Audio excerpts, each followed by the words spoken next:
আমি একটি কোম্পানিতে বিল্ডিং রিসিপশনিস্টের কাজ করছি। এই বিল্ডিংটি 6 তলা এবং 144টি অ্যাপার্টমেন্ট বিশিষ্ট। এই বিল্ডিংয়ে আমি 1 বছর ধরে একই পদে কাজ করছি। আমি যখন প্রথম এসেছিলাম ওই সময় এই বিল্ডিংয়ে অ্যাপার্টমেন্ট ভাড়া দেওয়া শুরু হচ্ছিল এবং সেই সময় 2য় তলা থেকে 6ষ্ঠ তলা পর্যন্ত মাত্র 30টি রুম ভাড়া দেওয়া হয়েছিল। প্রথম তলায় কোনো রুম হয়নি। আমার কাজ ছিল কেউ অ্যাপার্টমেন্ট দেখতে আসলে তাকে অ্যাপার্টমেন্ট সম্পর্কে বোঝানো, কী কী সুবিধা পাবে, কত টাকা কিভাবে পরিশোধ করতে হবে, আর কোনো ফ্লোরে সমস্যা হলে ইনসিডেন্ট রিপোর্ট তৈরি করে ম্যানেজমেন্টের কাছে মেল করতে হবে। আমার ওই সময় নাইট ডিউটি ছিল। বিল্ডিং নতুন চালু হয়েছে, তাই লোকজনও বেশি নেই, শুধু বসে থেকে সময় পার করা। আমার ডিউটির প্রথম সপ্তাহ খুব ভালো কাটল। ঘটনা শুরু হলো 2য় সপ্তাহ থেকে। আমি রিসেপশনে বসে থেকে প্রথম ফ্লোরে অনেক হই হুল্লোড় এবং চিৎকারের শব্দ পেলাম। প্রথমে ভেবেছিলাম প্রথম ফ্লোর খালি বলে অন্য ফ্লোরের লোকেরা সেখানে আড্ডাবাজি করছে।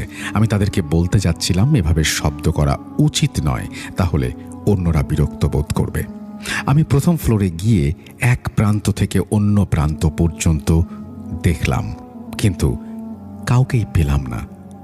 অবাক করা বিষয় হলো আমি একদিকে গেলে শব্দ অন্য প্রান্ত থেকে শুনতে পাই। কখনো কখনো এমন হয় আমি একটি রুম ওপেন করে রুমের মধ্যে প্রবেশ করতেই থাই গ্লাসের জানালা ধরাম করে খুলে যায়। এমন মনে হয় জানালা দিয়ে লাফ দিয়ে কেউ যেন নিচে পড়ে গেল। কিন্তু দ্রুত জানালার কাছে গিয়ে দেখি কেউ নেই। আর এমন মনে হতো আমার আশেপাশে কেউ ফিসফিস করে কথা বলছে। আমি প্যারানর্মাল বিষয়কে বিশ্বাস করতাম না, তাই এত কিছু পাত্তাও দিতাম না। একদিন একজন মিশরি মেয়ে এসে অভিযোগ জানালো এই বিল্ডিংয়ে আফ্রিকানদের কোনো অনুমতি নেই। কিন্তু আমি রুম থেকে বের হয়ে দেখি একটি আফ্রিকান ছোট বাচ্চা আমাকে দেখে দৌড়ে সিঁড়ির দিকে চলে এসেছে। এই বিষয়গুলো আপনারা লক্ষ্য রাখেন না কেন? আমি তো অবাক, এখানে আফ্রিকান বাচ্চা আসবে কোত্থেকে? তারপরেও তাকে বললাম আমরা বিষয়টি খতিয়ে দেখছি। এই ঘটনার 2 দিন পরে 6ষ্ঠ তলার রুম নাম্বার 615 থেকে একজন ভদ্রলোক অভিযোগ করল রুম নাম্বার 613-তে প্রচুর ঝগড়াঝাটি চলছে, তাদের ঘুমোতে অসুবিধা হচ্ছে। আমি অভিযোগ শুনেই দ্রুত ওই রুমের দিকে যাই। লিফট থেকে বের হয়ে আমি অনেক শব্দ শুনছিলাম, কিন্তু রুমের কাছাকাছি যেতেই সমস্ত ঝগড়াঝাটি বন্ধ হয়ে গেল। ভেবেছি আমার আসার শব্দ শুনে চুপ হয়ে গিয়েছে। Calling bell বাজালাম। 4-5 মিনিট অপেক্ষা করে দেখলাম কেউ দরজা খুলছে না। আমার অনেক রাগ হলো।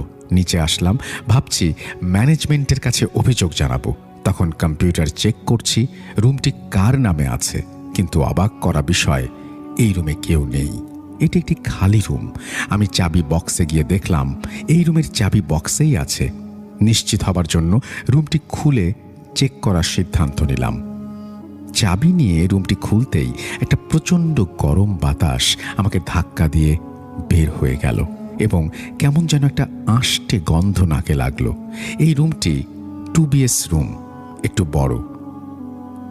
আমি সমস্ত রুম এদিক ওদিক দেখলাম, কিন্তু কোনো কিছুই পেলাম না। আমি লিফটে করে নিচে আসতে থাকি। ভাবছি এরকম ভুল কিভাবে হলো? যিনি অভিযোগ করেছেন তিনি নিশ্চিত হয়েই অভিযোগ করেছেন। আমিও রুমের কাছাকাছি যাওয়ার আগ পর্যন্ত শব্দ শুনেছি।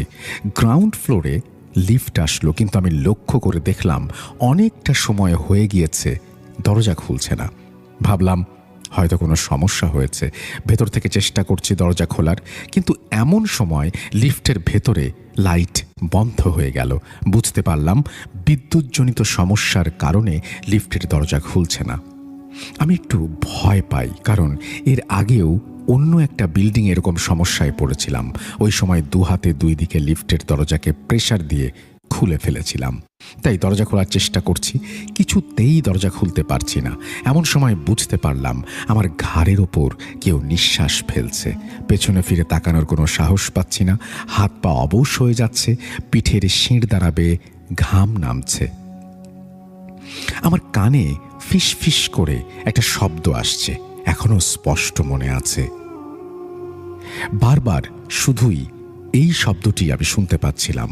শব্দটি তিনি বলেছেন, বাট আমি উচ্চারণ করছি না। কি করব বুঝতে পারছিলাম না। এমন মনে হচ্ছিল আমার আশেপাশে হাজার হাজার মানুষ ফিস ফিস করে শুধু এই শব্দটিই বলছে। এত বিশ্রী গন্ধ নাকে লাগছে যে এই গন্ধের কোনো বর্ণনা হয় না। এভাবে কতক্ষণ দাঁড়িয়েছিলাম আমার মনে নেই। হঠাৎ করেই লিফটের দরজা খুলে গেল। আমি বাইরে এসে ৬ষ্ঠ তলার ওই ভদ্রলোককে দেখলাম বসে আছে। তিনি আমার কাছে জানতে চাইলেন আমি এত ঘেমে গেছি কেন, মনে হচ্ছে গোসল করে ফেলেছি। তাকে বিষয়টি বুঝতে দিলাম না। বললাম, কোনো শব্দ করবে না, আপনি আপনার রুমে যান। অনেকক্ষণ বসে ভাবতে লাগলাম, এটা আমার সাথে কি হলো? এটা কি আমার কোনো কল্পনা? কিন্তু কল্পনা এত স্পষ্ট হয় কিভাবে? আর আমি ওই শব্দটা ভাবতে লাগলাম, কোথায় যেন শুনেছি। ভাবতে ভাবতে হঠাৎ করে আমার মনে আসলো এই শব্দটি শুনেছি আফ্রিকাতে। ২০২০ সালে আফ্রিকার একটি ছোট দেশ বেনিনে ঘুরতে গিয়েছিলাম। ওই দেশের ভাষা ফ্রান্সিস। এর অর্থ, যে শব্দটি আমি শুনেছিলাম, আমি তৃষ্ণার্ত। আমি শিওর হওয়ার জন্য গুগলে সার্চ দিলাম। দেখলাম এটি তাই। বিষয়টি ভাবতেই আমার গা শিউরে উঠল। তারপর থেকে এখন পর্যন্ত এই ঘটনা ঘটতেই চলেছে। জানালা দরজার থাই গ্লাস ভাঙা একটা সাধারণ ব্যাপার। এখানে এরকম অনেক ঘটনা আছে যা এক ইমেইলে বর্ণনা করা সম্ভব না। আমার ব্যক্তিগত কিছু সমস্যার কারণে চাকরিটা ছাড়ার ইচ্ছে থাকলেও ছাড়তে পারছি না। কিছুদিন আগে মেইন দরজার গ্লাস ভাঙার ভিডিওটা আপনাকে পাঠিয়েছি। সিসি ক্যামেরা চেক করেও তার কোনো যুক্তি বের করতে পারিনি। এই বলেই তিনি তার ঘটনা শেষ করেছেন।